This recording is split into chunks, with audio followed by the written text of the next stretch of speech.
सो अगला हमारा टॉपिक है वेंट ऑफ फैक्टर, ठीक है ना। ये वेंट ऑफ फैक्टर है, ये 4 जो क्वालिटेटिव प्रॉपर्टीज हम लोग ने पढ़ा है उसको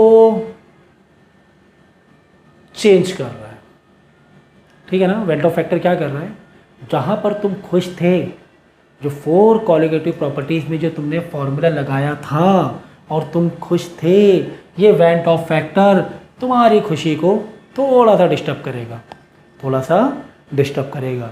क्या डिस्टर्ब करेगा, थोड़ा सा क्या डिस्टर्ब करेगा, जैसे कि अगर 4 क्वालिटेटिव प्रॉपर्टीज की हम बात करें 1 by 1, क्या आपने रिलेटिव लोअरिंग वेपर प्रेशर का जो फॉर्मूला लगाया था P naught A minus P A upon P naught A is equal to number of mole fraction of B, और इसकी जो तुम वैल्यू निकाल रहे थे, वेंट ऑफ फैक्टर क्या कह रहा है कि भाई तुम निकाल तो लो, तुम निकाल लो, तुम खुश हो जाओ, लेकिन जब एक्चुअल में एक्सपेरिमेंट करोगे तो यहाँ से जो वैल्यू आ रही है वहाँ पे नहीं आएगी।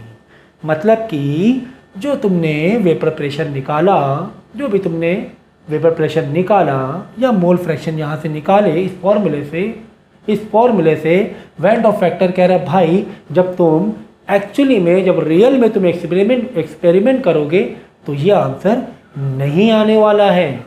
या फिर दूसरी qualitative property change in T B is equal to K B into, ये जो तुमने निकाला है, ये जो कैलकुलेटिव वैल्यू है, ये एक्चुअल वैल्यू से अलग आने वाली है, ये एक्चुअल वैल्यू से अलग आने वाली है। ठीक इसी तरीके से जो भी तुमने टीएफ की वैल्यू निकाली है, कैलकुलेटेड वैल्यू निकाली है, एक्चुअल में अलग आने वाली है। ठीक इसी तरह ऑस्मोटिक प्रेशर में जो भी तुमने एमआरटी की वैल्यू निकाली है, ये एक्चुअली में यानी जब आप एक्सपेरिमेंट करोगे ये अलग आएगी, ठीक है ना। और ये जो डिस्टर्बेंस किया है, ये किसने किया है, वेंट ऑफ फैक्टर ने, ठीक है। तो वेंट ऑफ फैक्टर यार ये जो डिस्टर्बेंस कर रहा है वो कोई बेवकूफ़ थोड़ी ना है कि ऐसे ही आके तुम्हें डिस्टर्ब कर रहा है। भाई तुमने इतनी मेहनत से वैल्यू निकाली, तुमने एम को कैलकुलेट किया, तुमने आर को मल्टीप्लाई किया, तुमने टी को तुमने मेहनत करके निकाला, वेंट ऑफ आया, उसने बोला भाई तुम्हारी वैल्यू गलत है, तुम एक्सपेरिमेंट करो, ये वैल्यू नहीं आने वाली है। तो इसके पीछे लेकिन एक लॉजिक है। तो ऐसे तो नहीं बोल रहे ना, ऐसे नहीं बोल रहे कि भाई हाँ गलत है, इसके पीछे क्या है, लॉजिक है। क्या लॉजिक है वही हम लोग पढ़ेंगे। सो हम ये देखते हैं कि जो हमारा सॉल्यूशन है, यानी कि सॉल्वेंट में अगर तुम सॉल्यूट मिला रहे हो, बात तो सॉल्यूशन की हो रही ना, कि तुमने अगर जो 4 क्वालिटेटिव प्रॉपर्टी पढ़ी थी, तो 4 क्वालिटेटिव प्रॉपर्टी में क्या पढ़ी थी कि तुमने क्या मिलाया, नॉन वोलेटाइल सॉल्यूट मिलाया, और तुम यहाँ पे चारों प्रॉपर्टीज़ का आंसर आराम से निकाले ले लो। लेकिन अगर सॉल्यूट तुम्हारा इलेक्ट्रोलाइट हुआ, भाई अगर नॉन इलेक्ट्रोलाइट है तो कोई दिक्कत नहीं, चारों फॉर्मूला मारो आंसर निकल जाएगा। लेकिन अगर इलेक्ट्रोलाइट हुआ, तुम्हारा सॉल्यूट जो डिज़ोल्व होने वाला है, अगर वो इलेक्ट्रोलाइट हुआ, खेल गड़बड़ा जाएगा। क्या होगा इलेक्ट्रोलाइट में, इलेक्ट्रोलाइट में ये होता है कि जब आपका जो कंपोनेंट जा रहा है डिज़ोल्व होने के लिए, वहाँ पे नंबर ऑफ मोल्स घट या बढ़े जा रहे हैं। अगर इलेक्ट्रोलाइट है तो नंबर ऑफ मोल्स, देखो अगर नॉन इलेक्ट्रोलाइट है तो कोई दिक्कत नहीं है, जैसे ग्लूकोज नॉन इलेक्ट्रोलाइट है, कोई दिक्कत नहीं है। जब सॉल्यूशन बनता है तो जितने भी सॉल्यूट के मोल्स होते हैं, सॉल्यूशन बनने के बाद भी नंबर ऑफ मोल्स उतने ही रहते हैं सॉल्यूट के। लेकिन अगर इलेक्ट्रोलाइट है, लेकिन हमारे एलिमेंट अगर इलेक्ट्रोलाइट है तो भाई डिज़ोल्व होने के बाद नंबर ऑफ मोल्स में फ़र्क आ जाएगा, तो भैया जो चारों ये तुमने देखे हैं ना फॉर्मूले, यार नंबर ऑफ मोल्स तो कहीं ना कहीं तो रोल आ ही रहा है। सभी फॉर्मूले में नंबर ऑफ मोल्स का तो रोल दिख ही रहा है। हम तो बात ही यही कर रहे हैं, क्वालिटेटिव प्रॉपर्टी में बात ही क्या कर रहे हैं, क्वालिटेटिव प्रॉपर्टी में यही तो बता रहे हैं कि यार सॉल्यूट मिला रहे हैं तो चेंज इन बीपी हो रहा है, सॉल्यूट मिला रहे हैं तो लोअर प्रेशर हुआ जा रहा है, वेपर प्रेशर, सॉल्यूट मिला रहे हैं तो ऑस्मोटिक प्रेशर हो रहा है, सॉल्यूट मिला रहे हैं तो फ्रीजिंग पॉइंट में फ़र्क आ रहा है। अगर जितना सॉल्यूट मिला रहे हैं, यानी क्वांटिटी की बात हो रही थी, तो अगर सॉल्यूशन हम बना रहे हैं वो क्वांटिटी ही बदली जा रही है, आपको लगा आपने 4 मोल मिलाए, आपको क्या लगा आपने 4 मोल्स मिलाए सॉल्यूट के, और उस हिसाब से change in TB, change in freezing point या बॉइलिंग पॉइंट निकाल लिया। लेकिन अगर वो इलेक्ट्रोलाइट हैं तो जो तुम्हें लग रहा है कि 4 मोल्स तुमने डिज़ोल्व किया है, हो सकता हो डिज़ोल्व होने के बाद 4 के 8 मोल्स हुए जा रहे हैं। अगर 4 के 8 मोल्स हो गए तो भाई ये फॉर्मूले के आंसर बदल नहीं जाएंगे, ये फॉर्मूले के आंसर बदल नहीं जाएंगे भाई, नंबर ऑफ मोल बदले जा रहे हैं। तुम्हें लग रहा तुम्हें 4 मोल मिलाए, तुम्हें लग रहा तुम्हें 4 मोल मिलाए, तुम्हें लग रहा तुमने 4 मोल मिलाए, 4 मोल मिलाए, उस हिसाब से आंसर निकाला है तुमने। लेकिन डिज़ोल्व होने के बाद सॉल्यूट के मोल्स या तो डिज़ोल्व यानी कि डिसोसिएट हो रहे हैं, यानी कि बढ़ रहे हैं, टूट रहे हैं, या फिर एसोसिएट हुए जा रहे हैं, मतलब कि नंबर ऑफ मोल्स कम हुए जा रहे हैं। अगर ऐसा है तो भाई इनके आंसर में तुम्हें बदलाव करना पड़ेगा। तो बदलाव कैसे करेंगे वो देखेंगे हम लोग। कुल मिला के बातें हो रही हैं, कुल मिला के बातें हो रही हैं मोल्स के डिसोसिएशन एंड एसोसिएशन की। बातें क्या हो रही है? नंबर ऑफ मोल्स के डिसोसिएशन एंड एसोसिएशन की। अगर सॉल्यूशन बनने के बाद सॉल्यूट के मोल्स बढ़े जा रहे हैं तो फॉर्मूला अलग हो जाए, मतलब फॉर्मूले की जो वैल्यू होगी, कैलकुलेट की जो कैलकुलेटेड वैल्यू होगी वो अलग आएगी। अगर नंबर ऑफ मोल्स एसोसिएट होते आ रहे, यानी कि 2 के 1 हो गया, 4 तुमने 4 मिलाया, चिपक के क्या हो गए 2 हो गए, नंबर ऑफ मोल्स कम हो गए, चिपक गए, डाइमर पॉलीमर, ऐसे इफेक्ट हैं, ऐसे एक्सपेरिमेंट हैं, तब क्या होगा वैल्यू अलग हो जाएगी। कुल मिला के डिसोसिएशन और एसोसिएशन बेस पर नंबर ऑफ मोल्स का सॉल्यूट के मोल्स की क्वांटिटी बदलने की वजह से जो तुम्हारी कैलकुलेटेड क्वालिटेटिव प्रॉपर्टीज़ के फॉर्मूले में जो आंसर आया है उसमें भी बदलाव आ जाएगा, उसमें भी बदलाव आ जाएगा। ये बात हम लोग सीखेंगे। जैसे यहाँ पर देखो हमने तो मिलाया था यार NaCl, हमने तो क्या मिलाया था Na, हम खुश थे, हमने क्या NaCl सॉल्यूट में हम खुश थे कि हमने 4 मोल मिला दिए। लेकिन भाई यहाँ पर क्या हो रहा है, NaCl समझो 1 मोल है तो 1 का 2 हुआ जा रहा है। अंदर जाके Na के सॉल्यूशन बनने के बाद तुम्हें लग रहा था तुमने 1 मोल NaCl मिलाया, यहाँ पर तो 2 हुए जा रहे हैं, Na+Cl-। इसका मतलब ऑब्जर्व कॉलिगेटिव प्रॉपर्टी, यानी जो तुम्हारी तो तुमने एक्सपेरिमेंट किया है वो कॉलिगेटिव प्रॉपर्टी से मैच नहीं करेगी। बात समझ में आई? बात समझ में आई? ठीक है ना। तो डिसोसिएशन और एसोसिएशन की बातें यहाँ पर हो रही हैं अगर इलेक्ट्रोलाइट सॉल्यूट है तो। ठीक है, तो वेंट ऑफ फैक्टर को हम लोग I से रिप्रेजेंट कर सकते हैं। तो यहाँ पे लिखा हुआ है जो कि मैंने बताया कि कितने गुना पार्टिकल बढ़ रहे हैं या घट रहे हैं। जैसे मैंने कहा 2 के 4 हो गए या 2 का 1 हो गया, यही तुम्हारा I बताएगा। यानी ओवरऑल I क्या बताएगा, हो सकता हो डबल हुआ जा रहा है I, तो ओवरऑल क्वालिटेटिव प्रॉपर्टी का जो फॉर्मूला है उसकी क्वांटिटी, उसका जो आंसर डबल हो जाएगा। अगर I आधा हुआ जा रहा है तो जो भी तुम्हें क्वालिटेटिव प्रॉपर्टी का आंसर आया है वो भी आधा हो जाएगा। यानी उस क्वालिटेटिव प्रॉपर्टी में इस I का मल्टीप्लाई करा देंगे, वो हम लोग देखेंगे। तो यहाँ पर I is equal to what, I is what, I is equal to total number of moles of solute after dissociation or association upon total number of moles of solute before dissociation association। यानी कि तुमने समझो 4 मोल मिलाया तो 4 मोल यानी initial नीचे आएगा और वो 4 का क्या हो गया 8 हो गया, 8 ऊपर आ जाएगा। क्या लिख रहा है, आफ्टर डिसोसिएशन। यानी तुमने जब सॉल्वेंट बनाया, घोला मिक्सचर को, यदि उसमें हो सकता हो ऐसे डिसोसिएट हो गए, नंबर ऑफ मोल बढ़ गए, हो सकता है नंबर ऑफ मोल्स कम हो गए। मान लें कि नंबर ऑफ मोल बढ़ गए, पहले क्या थे, बिफोर क्या था, समझो 4 थे नंबर ऑफ मोल्स, तुम्हें लगा तुमने 4 मोल मिलाया लेकिन यार वो डिसोसिएट हो गया, 8 हो गया, तो 8 1 था 8 2 सॉरी 4 1 था 4 2 था, यानी 2 गुना ज़्यादा I बढ़ गया।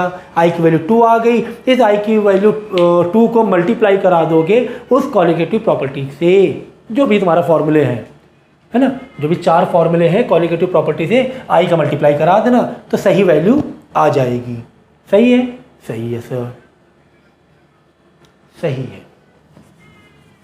ठीक है, तो आई का फॉर्मूला याद है, एक रेशियो है भाई ये कि पहले कितने मोल थे, पहले कितने मोल थे ऊपर, बाद में कितने मोल हो गए। इतनी सी बात थी यार, इतनी सी बात थी। अब यहां पर देखो, अगर डिसोसिएशन हो रहा है, अगर क्या हो रहा है, डिसोसिएशन हो रहा है, मतलब नंबर ऑफ मोल बढ़ेंगे, नंबर ऑफ मोल बढ़ेंगे तो न्यूमरेटर की वैल्यू भी बढ़ेगी, है ना, आफ्टर है ना, आफ्टर, ठीक है, डिसोसिएशन होगा मतलब नंबर ऑफ मोल बढ़ना, तो आई की वैल्यू 1 से ज़्यादा आएगी। अगर एसोसिएशन हो रहा है, पहले नंबर ऑफ मोल तुमने 8 थे, बाद में 4 हो गए, यानी वैल्यू कम हो गई, यानी कि वैल्यू कम हो गई 4/8, तो 1/2 आई की वैल्यू 1 से कम हो जाएगी। तो याद रखना, क्या डिसोसिएशन में आई की वैल्यू 1 से ज़्यादा होती है, एसोसिएशन में आई की वैल्यू 1 से कम होती है, एसोसिएशन में, डिसोसिएशन में ज़्यादा रहेगी, है ना। जैसे यहाँ पे देखो 1 NaCl था, 1 का 2 हो गया। अगर डिसोसिएशन कितना हुआ है, 100% हो गया, ये अल्फा 1। 100% डिसोसिएशन मतलब 100% डिसोसिएशन मतलब ये होता है कि जो टूटा है ना, NaCl टूटा है वो पूरा टूट गया है। ऐसा नहीं है कि थोड़ा टूटा थोड़ा नहीं टूटा, यानी अलग अलग हुआ है, एक का 2 हो गया है, एक का 1.5 नहीं हुआ है, समझ गए ना। तो एक समझाने का बता रहे, अभी समझ में आएगा 100% डिसोसिएशन का मतलब क्या है। तो कोई ज़रूरी थोड़ी ना है कि तुमने शक्कर पानी में घोला है तो पूरी शक्कर घुल गई, ये ज़रूरी थोड़ी ना है कि तुमने जो शुगर पानी में मिक्स किया पूरी घुल जाए, ज़रूरी थोड़ी 100% डिसोसिएशन हो जाए। हो सकता हो कि थोड़ी सी शक्कर रह जाए, यानी कि जो डिसोसिएशन है वो 100% हो सकता हो नहीं हुआ है, हो सकता हो 100% डिसोसिएशन नहीं हुआ है। तो यहाँ पर हमने क्या माना है कि 100% डिसोसिएशन हुआ है, एक का 2 हो गया, ये आई 2 हो गए, आई डबल हुआ ना आई। इसी तरह MgCl2 में देखेंगे, Mg2 अलग हो गया, 2Cl अलग हो, मतलब Mg अलग हो गया, 2Cl अलग हो गया, ठीक है ना, ठीक है, ठीक है। यहाँ पे 2 मोल हो गए, यहाँ पर एक 3 मोल, यानी यहाँ पर कितने थे, 1 थे, ओवरऑल 1 मोल था ना। ये नंबर मोल यहाँ पता चलता है पहले जो होता है, ये 1 बाई डिफ़ॉल्ट 1 है, बाई डिफ़ॉल्ट क्या है 1 है, तो यहाँ पर 1 था, यहाँ पे कितने हो गए, 2 ये अलग हुआ और ये 1 अलग, 3 हो गया, कितने हो गए,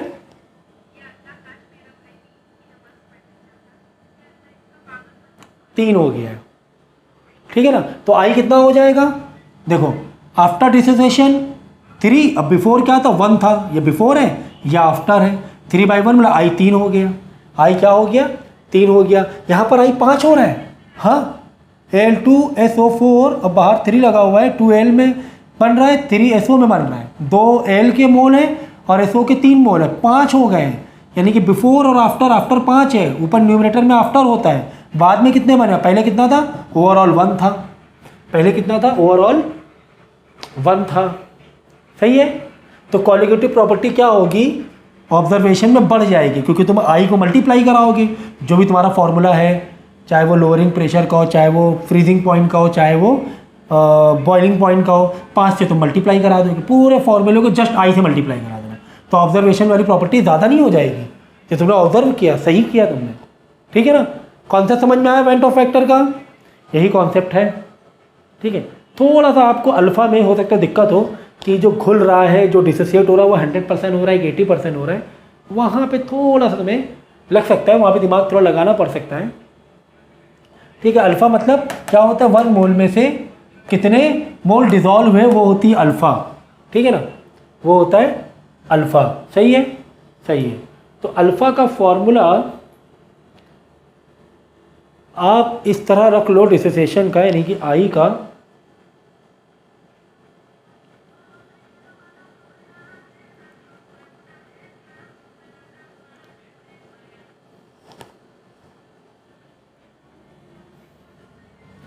देखो कुछ ऐसे कहानी है, इनिशियल एंड, ये कहानी क्या इनिशियल है, ये है फाइनल वाली, ठीक है ना, ये वाली फाइनल वाली है। हुआ क्या कि इसको डिसोसिएट हुआ, यहाँ पे अल्फ़ा मोल आया, यहाँ पे अल्फ़ा मोल आया और ये ओवरऑल 1 था, यहाँ पे कुछ बच गया 1 माइनस अल्फ़ा, अगर कुछ बचा है तो, नहीं तो कोई बात नहीं, पूरा का पूरा हो गया तो पूरा का पूरा अल्फ़ा प्लस अल्फ़ा 2 अल्फ़ा हो जाएगा। अगर पूरा का पूरा क्या हो रहा है, डिसोसिएट हो रहा है, तो अगर 100% क्या है डिसोसिएशन है, तो अल्फ़ा की वैल्यू हम क्या रख देंगे 1 रख देंगे, अल्फा की वैल्यू क्या रख देंगे 1 रख देंगे, तो 1 + 1 2 और 1 - 1 कट जाएगा ये, तो 2/1 2 आंसर आ जाएगा। ठीक है ना। अगर क्या है 100% डिसोसिएशन, 100% डिसोसिएशन मतलब अल्फा की वैल्यू कितनी है 1 है, अल्फा की वैल्यू कितनी है 1 है, तो ये डिसोसिएशन की कहानी है। इस तरह हम लोग आई निकाल सकते हैं। ठीक है ना। अब यहाँ पर देखो एक था, एक के कितने बने, यहाँ पे 1 अल्फ़ा, यहाँ पे 2 अल्फ़ा आया, 1 मोल 2 मोल है ना, 1 अल्फ़ा 2 अल्फ़ा आया।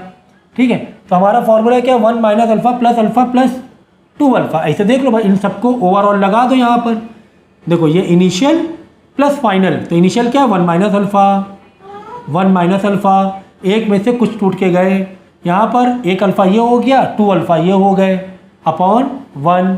ठीक है, तो बाद में क्या 1 + 2 अल्फ़ा, अगर ये अल्फ़ा 100% है तो इसकी वैल्यू 1 हो जाएगी, तो 1 + 2 3 आंसर आ जाएगा, है ना। 100% डिसोसिएशन का मतलब अल्फ़ा 1, 100% डिसोसिएशन का मतलब अल्फ़ा की वैल्यू 1, तो इस फॉर्मूले में अल्फ़ा की वैल्यू 1 रख लेना। अगर 100% डिसोसिएशन है तो, अगर 100% डिसोसिएशन है तो, ठीक है ना। तो 100% डिसोसिएशन अल्फ़ा की वैल्यू क्या आएगी बोलो 1 आएगी। तो ये फॉर्मूला समझ में आया। देखो पहले रखना है आपको इनिशियल प्लस बाद में रखना है फाइनल, ये याद रखना। पहले क्या रखोगे इनिशियल, बाद में क्या रखोगे फाइनल। तो इनिशियल मतलब एक में से कुछ अल्फ़ा टूट के गए, तो 1 में से कुछ अल्फ़ा टूट के गए, तो यहाँ पर इनिशियल क्या हो जाएगा 1 - अल्फ़ा हो जाएगा। ठीक है ना। फिर यहाँ कितने गए प्लस अल्फ़ा ये आया, क्योंकि यहाँ पर पूरा 1 मोल बना तो 1 अल्फ़ा बना, यहाँ पे 2 मोल बने तो 2 अल्फ़ा बना, तो बस सबको प्लस कर लेना है, इतनी सी बात थी। अगर 100% डिसोसिएशन है तो अल्फ़ा जहाँ जहाँ तुम्हें दिख रहा है वहाँ पे 1 डाल लेंगे। अगर 80% डिसोसिएशन है तो जहाँ जहाँ पर अल्फ़ा है वहाँ पे 0.8 डाल देंगे। अगर 80% है तो क्या डाल देंगे 0.8। उसके क्वेश्चन आएंगे तो पता चलेगा इसका मतलब। समझ में आया। ये थी इसकी कहानी, किसकी डिसोसिएशन वाले की। हम मान के चल रहे हैं फिलहाल तक कि अल्फ़ा 100% डिसोसिएशन है, मतलब अल्फ़ा की वैल्यू 1 है। 100% डिसोसिएशन है, मतलब अल्फ़ा की वैल्यू 1 है। ठीक है। फॉर्मूला याद रखना है। क्या फॉर्मूला रखोगे आई का, आई का फॉर्मूला बोलो। इनिशियल अल्फ़ा कितना है, इनिशियल अल्फ़ा कितना है प्लस कितना उधर बना। देखो भाई देखो देखो देखो देखो देखो NaCl था, NaCl में क्या हो रहा था Na 1 बन रहा था प्लस Cl 1 बन रहा था। ठीक है, NaCl डिजॉल्व हुआ, यानी ओवरऑल ये 1 माना जाता है, ये एक 1 है। 1 में से अल्फ़ा गया, 1 में से ओवरऑल 1 में से अल्फ़ा गया, तो यहाँ पर भी 1 बना, यानी पूरा 1 अल्फ़ा बना। यहाँ पर भी 1 मोल, तो यहाँ पर भी 1 अल्फ़ा बना। अगर यहाँ पे 2 होता तो यहाँ पे 2 अल्फ़ा बनता। समझ गए। तो फिलहाल 1 मोल तो 1 अल्फ़ा 1 अल्फ़ा। अब इन सबको प्लस कर लेना है आई के लिए। इन सबको क्या कर लेना है प्लस कर लेना आई के लिए। ये जितना भी दिख रहा है ये पूरी कहानी, ये पूरी 1 - alpha plus alpha plus alpha, 1 - alpha plus alpha plus alpha, I is equal to है अपॉन 1। अगर 100% डिसोसिएशन है तो अल्फ़ा की वैल्यू क्या हो जाएगी 1 हो जाएगी। तो 1 1 1 1 - 1 कट गया, 1 + 1 2 आ गया आई की वैल्यू। और ये बात सच है क्या कि NaCl जब यहाँ पर 1 था 1 मोल था, यहाँ पे 2 मोल हुए जा रहे हैं। देख लो Na 1 Cl 1। अगर 100% डिसोसिएशन है और अगर 80% डिसोसिएशन होता तो अल्फ़ा की जगह 0.8 0.8 0.8 रखते। 80% क्या 80/100 0.8। बात समझ में आ गई। ये लेक्चर को जो मैंने वेन हॉफ फैक्टर बताया है कम से कम 3 बार देखना, समझ में आएगा, आएगा समझ में आएगा। आ जाओ अब एसोसिएशन में, जहाँ पर डाइमर है पॉलीमर है, जहाँ पे बॉन्ड जो तुम्हारे पहले मोल ज़्यादा थे, बाद में चिपक कर बॉन्डिंग बनाकर मोल क्या हुए जा रहे हैं कम हुए जा रहे हैं। किसमें एसोसिएशन में। कुछ ऐसे सॉल्यूशन भी होते हैं, कुछ ऐसे सॉल्यूशन भी होते हैं जहाँ पर सॉल्यूशन बनाने के बाद नंबर ऑफ मोल्स कम हो जाते हैं, आई कम आ जाएगा। हाँ ये बात सच है। कैसे देखो 2CH3COH क्या बन जाएगा CH3 बन जाएगा। ठीक है ना, बेंजीन के साथ तो ये एसोसिएट हो जाएगा अगर 100% एसोसिएशन है, मतलब अल्फ़ा की वैल्यू 1 है, ठीक है ना। तो 2 का क्या बन रहा है, 1 बन रहा है, 2 का क्या बन रहा है, 1। तो पहले कितना था, 2 थे, नीचे पहले लिखते ना आई वाले फॉर्मूले में। अब बाद में कितना है, 1 है, 1/2 आ गया। इस तरीके से निकाल सकते हो। नहीं तो जो आई वाला जो फॉर्मूला बताया है उसका अल्फ़ा वाला उस तरीके से भी निकाल सकते हो। अगर 100% है तो डायरेक्ट ऐसे लगा लो, पहले कितने मोल थे, बाद में कितने। अगर 100 नहीं है तो थोड़ा सा फिर अल्फ़ा वाला दिमाग चलाना पड़ेगा, ठीक है। 1/2 आ गया। अब जो भी तुम्हारे कॉलिगेटिव प्रॉपर्टीज़ के फॉर्मूले हैं उसमें 1/2 से मल्टीप्लाई करा लो बस। तो तुम्हारी कॉलिगेटिव प्रॉपर्टी जो कैलकुलेट गलत किया था वो सही हो जाएगा वो। तो यहाँ पर आई यानी यहाँ पर ऑब्जर्वेशन ऑफ CP कम आएगा, कम होगा कैलकुलेटेड से। क्यों?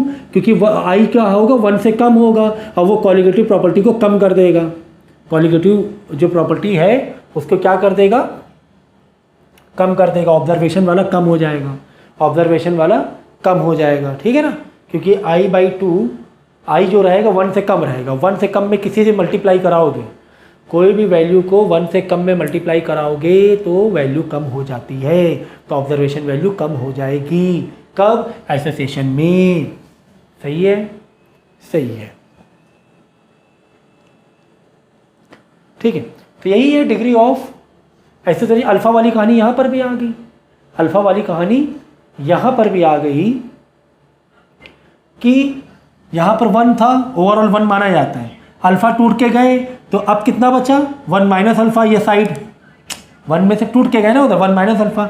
यहाँ पे क्या हो गया, 2 का आधा हो गया, यानी यहाँ पे अल्फ़ा का अल्फ़ा/2 हो गया। हाँ, यही तो कहानी हो रही। वहाँ पे क्या हो रहा था मालूम है, डिसोसिएशन में अल्फ़ा प्लस अल्फ़ा या अल्फ़ा प्लस 2